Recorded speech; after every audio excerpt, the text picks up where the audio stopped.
నమస్తే, నేను మీ ప్రశాంత్. కుంభమేళాలో మొనాలిసా ఎంత ఫేమస్ అయిందో మనమైతే చూసాము. సో ఆ మొనాలిసాకి ఇప్పుడు చాలా ఆఫర్లు అయితే వస్తున్నాయి. ఆ ఆఫర్లలో సినీ ఇండస్ట్రీ నుంచి కూడా చాలా ఆఫర్లు అయితే వస్తున్నాయి. సో డైరెక్టర్స్కి కూడా ఇప్పుడు మొనాలిసా అవసరం వచ్చింది అని చెప్పేసి అయితే చాలా వినిపిస్తున్నాయి. సో దీని గురించి మాట్లాడేందుకు ప్రస్తుతం మనతో పాటు సీనియర్ జర్నలిస్ట్ జయదేవ్ గారు ఉన్నారు. నమస్తే సార్. నమస్తే అండి. సార్, కుంభమేళాలో మొనాలిసా ఎంత ఫేమస్ అయిందో మనం ఇప్పటికీ చూసాము. ఇప్పటికీ కూడా సోషల్ మీడియాలో ఎంత వైరల్ అవుతుందో మనం అయితే చూస్తూ ఉన్నాము. సో అలాంటిది ఇప్పుడు సినీ ఇండస్ట్రీ నుంచి కూడా తనకైతే ఛాన్సెస్ వస్తున్నాయి. డైరెక్టర్స్ కూడా తను కావాలంటున్నారు ఇండస్ట్రీకి అయితే చెప్పేసి చాలా వినిపిస్తూ ఉన్నాయి. ఇంత కదా ఏంటి సార్? ఇవన్నీ వైరల్ కోసం చేసిన అంశాలు నిజంగా వైరల్ అవుతున్న న్యూస్లో నాకు తెలియదు కానండి. ఆమె ఏదో పోస్టులు అమ్ముకోవడానికి వచ్చిందంట మధ్యప్రదేశ్ నుంచి ఎక్కడి నుంచో, ఇండోర్ నుంచి ఎక్కడి నుంచి వచ్చింది ఆమె. ఇంకా ఆమెది ఏదో చేస్తుంటే ఆమె కళ్ళు బాగున్నాయని ఎవడో ఫోటో వీడియో తీసి పెట్టాడు ఇన్స్టాలోనో షార్ట్స్లోనో. అది ఇది బాగుంది కానీ ఇంకా వరుస పెట్టి ఆమెతో ఫోటోలు దిగడము.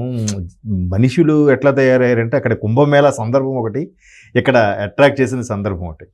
సో దాన్ని అది కాస్త వైరల్ అయ్యి అదే అంటారు చూసారా, అదృష్టం తలుపు తడితే ఏ రేంజ్లో ఉంటుందో చెప్పలేం. సడన్గా ఎవరికి అదృష్టం తడుతుందో తెలియదు. వాడు అమెరికా ప్రెసిడెంట్ కూడా అయిపోవచ్చు.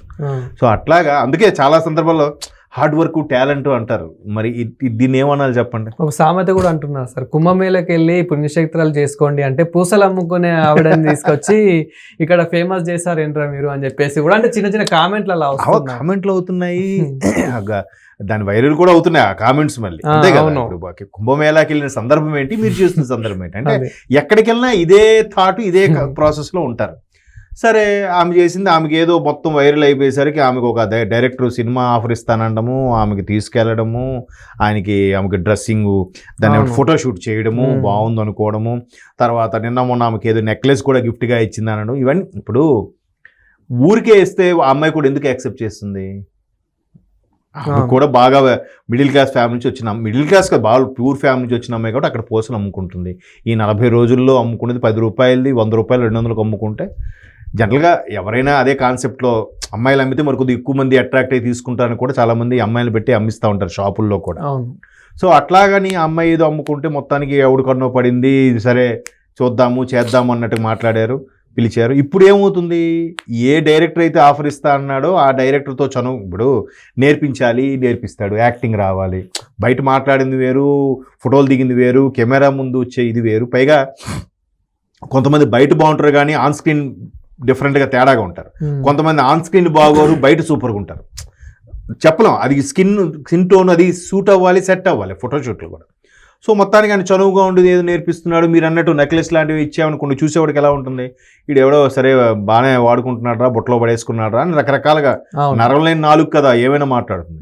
సో అట్లా మాట్లాడేసరికి ఆ నిర్మాత అనే ఎవరైతే ఉన్నాడో ఆయన జితేంద్ర అన్నవాడు దాన్ని, సినిమా అంటేనే ఈ మధ్యకాలంలో మనం పెద్ద పెద్ద హీరోయిన్లే విన్నాం మనం కాస్టింగ్ కోచ్ బారిన పడ్డారు అని.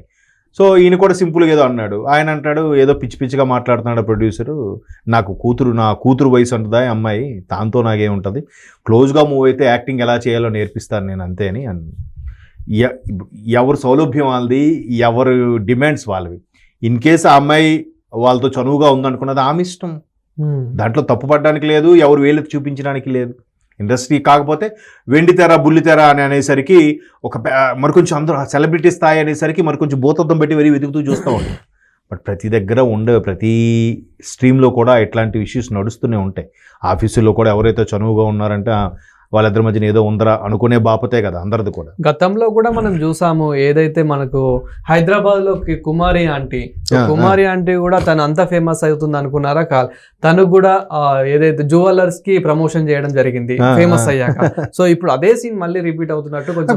ఇప్పుడు కుమారి ఆంటీ ఉన్నారు, కుమారి ఆంటీ ఆవిడ కూడా ఏదో రేవంత్ రెడ్డి గారు అక్కడ నుంచి తీపించేశారని, ఈవిడ ఏదో జగన్మోహన్ రెడ్డి గారు నాకు ఇల్లు ఇచ్చారని చెప్పారని, ఆవిడ మీద ప్రభుత్వం యాంటీగా తీసుకుంటుందని, ఇంకా రకరకాలుగా ఎంత హైలైట్ అయిపోయారంటే యాక్చువల్గా ఆవిడ మీద పెట్టింది చూడండి, ఎంత కొంచెం కర్రీ వేస్తుంది, ఆవిడ 170 రూపాయలు తీసుకుంటుందని చెప్పి ఎవడో ఒకడు పెట్టాడు. అవును, అక్కడ అదేంటి టేస్ట్ చూస్తే యావరేజ్గా ఉంది, ఓకే, బట్ 170 రూపాయలు తీసుకుంటుంది. అది కూడా ఏంటి, ముందు ఒకటి బాగుందని పెట్టాడు, అవును. దానికి వెంటనే ఇంకో యూట్యూబర్ ఏం చేశాడు, వాడు బాగుంది అన్నాడు కదా, వాడిని ఏదో కౌంటర్ చేయాలని వీడెళ్ళి ఆమె ఇచ్చింది, నేను పైసలు ఇస్తే కానీ నాకు కర్రీ వేయట్లేదు, జస్ట్ 170 తీసుకుంది, ఏం బాగాలేదు అని పెట్టి ఇంకో యూట్యూబర్ పెట్టాడు. ఆ నోట ఈడి మీద వీళ్ళిద్దరు కొట్టుకోవడంలో ఆవిడని హైలైట్ చేసేసారు. సరే చేశారు కదా అని ఇంకో యూట్యూబర్ వెళ్ళి వెంటనే, అమ్మ ఏంటి మీరు ఇట్లా మీ బ్యాక్గ్రౌండ్ ఏంటి, ఎక్కడి నుంచి వచ్చారని, మాది ఆంధ్ర అండి, సో అండి, మాకు ఇల్లు తప్ప ఏం లేదండి. ఇంకా కుమార్ అంటే ఇంకొక వేలం వెర్రి అనమాట. అందరూ వెళ్ళి పడిపోయారు. ట్రాఫిక్ ఎక్కువైంది. ట్రాఫిక్ ఎక్కువైతే పోలీస్ కానిస్టేబుల్ వచ్చి ఏం చెప్పారు, అమ్మ మీ వల్ల ట్రాఫిక్ అవుతుంది, పక్కకి జరగండి అని చెప్పారు. దానికి మళ్ళీ డిజిటల్ మీడియాలో ఏం చెప్పారు, ఈవిడ జగన్మోహన్ రెడ్డి ఇచ్చిన ఇల్లు ఉందనగానే ఇక్కడ రేవంత్ రెడ్డి గారు ప్రభుత్వం దాని మీద కక్ష సాధింపుగా ఆవిడ పక్కకి ఏమంటే రోడ్డు మీద బండి పెట్టుకొని, ఇప్పుడు బండి సైడ్కే పెట్టింది ఆవిడ, తప్పు లేదు. బట్ వచ్చి పార్క్ చేసే జనాలు ఉంటారు చూసారా, కామన్ సెన్స్ ఉండదు. మరి వాడు బండి ఎలాగుంటే ఒకటి వచ్చి ఇలా పెడతాడంటే, వీడు బండి ఎలా తీస్తాడంటే, భయ అంటే వెళ్ళిపోతాడు, 5 minutes వెళ్ళిపోతా అంటాడు, వీడు వెళ్తాడు.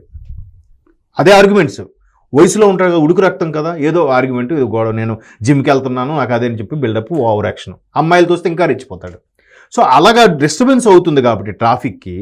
ఎందుకంటే ఎవడేదో షాప్ పెట్టుకుంటో వాడు ఎదురుగా ఉన్నవాడు, భయ కొద్దిగా బండి లోపల పెట్టండి, వాడే ఒకటి మనిషిని పెట్టి చేయించుకోవాలి. అలా అందరూ చేయించుకోరు. ఆ ట్రాఫిక్ జామ్ అవ్వడం వల్ల పోలీసులు దాన్ని తప్పించారు, దాన్ని రాజకీయ రంగు పులిమేశారు కదా. సో అలాగా హైలైట్ అయిపోయింది ఆవిడ. ఇప్పుడు ఈవిడ కూడా పోసలేదు అమ్ముకోవడానికి వచ్చిన ఆవిడ ఎవడో ఫోటో పెట్టడం, దాని మీద ఎవడో ఆ డైరెక్టర్ కూడా, ఈ అమ్మాయి బాగుంది నేను సినిమా తీస్తా. ఏం బాబు, రోజుకి 1,00,000 మంది, ఇప్పటికి 100 మంది అని వచ్చి, సార్ నాకు అవకాశం ఇవ్వండి సార్, నేను పెర్ఫామ్ చేస్తాను సార్ అడిగే వాళ్ళు ఉంటారుగా, వాళ్ళు ఎవరికి ఇవ్వచ్చుగా, అంత బతిమాలు కొన్ని సిన్సియర్గా డెడికేటెడ్గా ప్యాషన్గా ఉండేవాళ్ళు ఉంటారుగా. మరి ఇంకేం ప్యాషన్ ఉంటుంది, ఇంకేం తెలియదు.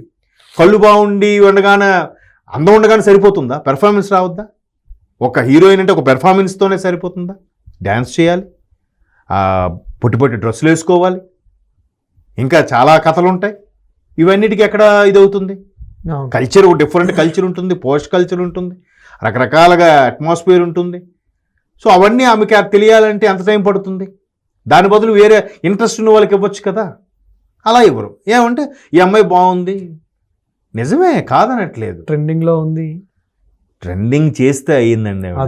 అది ఎట్లా అంటే వాడు చెప్తున్నాను కదా, ఎవడో ఒకటి చేస్తే ఇంకా వరుస పెట్టి, ఇప్పుడు ఎలా చెప్పాలి, పలానోడు వాడెవడో బైక్ రివర్స్లో కూర్చొని డ్రైవ్ చేసాడు ఉందనుకోండి, ఇంకా అందరూ అదే చేసేసి పెడుతుంటారు. ఆ మధ్యకాలంలో యూఎస్లో ఐస్ బకెట్తో ఛాలెంజ్ ఎవడైతే స్నానం చేస్తాడో ఒక వీడియో పెట్టాడు, ఇప్పుడు కాదు 3-4 years బ్యాక్. ఇంకా వరుస పెట్టి అందరూ వీడియో అంటే ఒకటి పెట్టాడు కదా, ఈ ఛాలెంజ్ నేను స్వీకరిస్తున్నాను, నేను చేయగలుగుతాను. అది పిచ్చి వేలం వేరి కొట్టుకెళ్ళిపోతుండడమే, దానికి ఇంకా రిలేషన్స్ ఇవన్నీ సంబంధం లేదు.